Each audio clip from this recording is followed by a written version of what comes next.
नमस्कार मंडळी. गेल्या काही महिन्यांपूर्वी सोन्याने एकामागून एक नवे उच्चांक गाठले. अनेकांनी लाखो रुपये खर्च करून सोने विकत घेतले. पण आता अचानक चित्र बदललं आहे. जागतिक बाजारात सोन्याच्या किमतीमध्ये मोठी घसरण होत आहे. काही अहवालानुसार 2008च्या आर्थिक मंदीनंतर एका महिन्यात झालेल्या सर्वात मोठ्या घसरणांपैकी हे एक घसरण मानलं जात आहे. मग प्रश्न असा, सोन्याचा दर अचानक का घसरले? यामागं नेमकी कोणती कारणं आहेत? याचं भारतीय बाजारावर काय परिणाम होणार? आणि सर्वात महत्त्वाचं, आता सोनं विकत घेणं योग्य आहे की अजून थांबावं? चला, या सगळ्या प्रश्नांची उत्तरं अगदी सोप्या भाषेत समजून घेऊया. सर्वात आधी सोन्याची किंमत ठरते तर कशी? अनेकांना वाटतं ज्वेलर्स आपल्या मनाप्रमाणे भाव वाढवतात किंवा कमी करतात.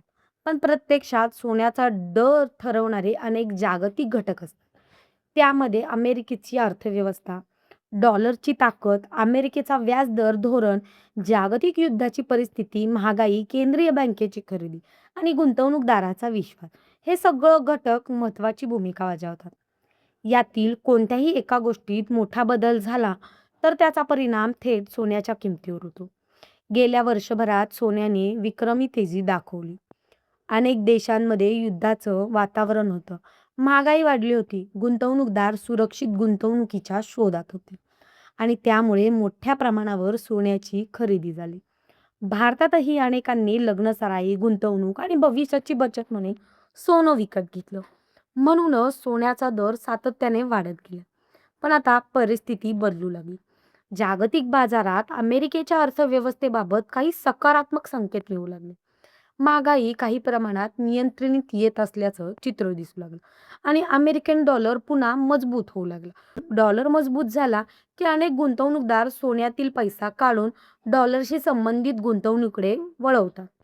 यामुळे सोन्याची मागणी कमी होते आणि दर घसरायला सुरुवात होते. याशिवाय अमेरिकेच्या फेडरल रिझर्व्हच्या व्याजदर धोरणाकडे संपूर्ण जगाचं लक्ष असतं. कारण व्याजदर जास्त राहिला तर गुंतवणूकदारांना बँक, बॉन्ड्स आणि इतर आर्थिक स्थानांमध्ये चांगला परतावा मिळतो. अशा वेळी सोनं ठेवण्यापेक्षा इतर पर्याय आकर्षक वाटू लागतात आणि सोन्यावरील दबाव वाढते. आणखीन एक मोठं कारण म्हणजे नफा वसुली. जेव्हा एखाद्या मालमत्तेची किंमत सतत वाढते, तेव्हा मोठे गुंतवणूकदार योग्य वेळ पाहून नफा वाढवतात किंवा काढतात. त्यामुळे मोठ्या प्रमाणात विक्री होते आणि किंमत घसरते. सध्याच्या घसरणींमागे हे कारणही महत्त्वाचं मानलं जातं. काही आर्थिक तज्ज्ञांच्या असंही मत आहे की गेल्या काही महिन्यांमध्ये सोन्याची किंमत वास्तविक मूल्यापेक्षा अधिक वेगाने वाढली होती. त्यामुळे आता बाजारात स्वतःला संतुलित करत आहेत. म्हणजे ही घसरण पूर्णपणे असामान्य नाही, तर मोठ्या तेजी नंतरची नैसर्गिक सुधारणा असू शकते. आता या घसरणीचा भारतावर काय परिणाम होणार? भारत हा जगातील सर्वात मोठ्या सोन्यांच्या ग्राहकापैकी एक देश आहे. लग्न समारंभ, सण, धार्मिक परंपरा आणि बचत या सगळ्यांसाठी भारतात सोन्याला विशेष महत्त्व आहे. यामुळे जागतिक बाजारात किंमत कमी झाली की भारतीय बाजारातही त्याचा परिणाम दिसून येतो. मात्र भारतातील अंतिम किंमत फक्त जागतिक बाजारावर ठरत नाही. त्यामध्ये रुपया, डॉलर, विनिमय दर, आयात शुल्क, जी आणि स्थानिक मागणी याचाही मोठा वाटा असतो. याच कारणांमुळे जागतिक बाजारात मोठी घसरण झाली तरी भारतात तितकीच मोठी घसरण दिसेल असं नेहमीच होत नाही. कधी रुपया कमकुवत झाला तर जागतिक घसरण असूनही भारतात सोनं महाग राहू शकतं. आता सर्वात मोठा प्रश्न, सोनं विकत घ्यावं का? यावर बहुतेक आर्थिक तज्ज्ञ एकच सल्ला देतात.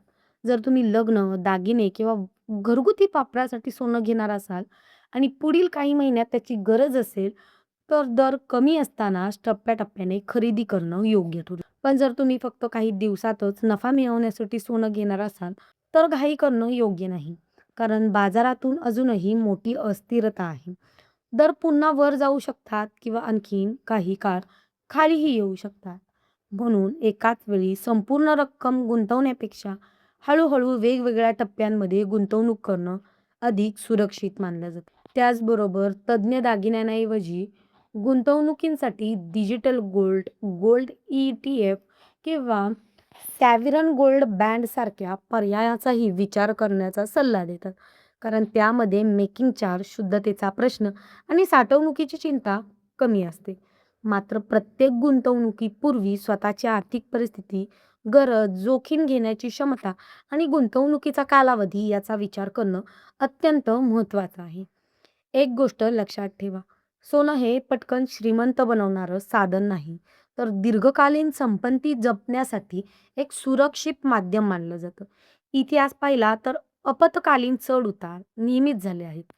पण दीर्घकाळात सोन्याने अनेकदा गुंतवणूकदाराचा विश्वास टिकवून ठेवला आहे. यामुळे आजची घसरण काहींसाठी चिंता असू शकते, तर काहींसाठी ही एक संधीही ठरू शकते. मात्र भावना पाहून नाही, तर माहितीच्या आधारे आणि योग्य नियोजन करून निर्णय घेणे नेहमीच फायदेशीर ठरतं. तर मंडळी, सोन्याचा दर का घसरत आहेत, त्यामागचे जागतिक आणि भारतीय कारण काय आहेत आणि सध्या सोनं विकत घेणं योग्य आहे की नाही, हे आपण सविस्तर समजून घेतलं.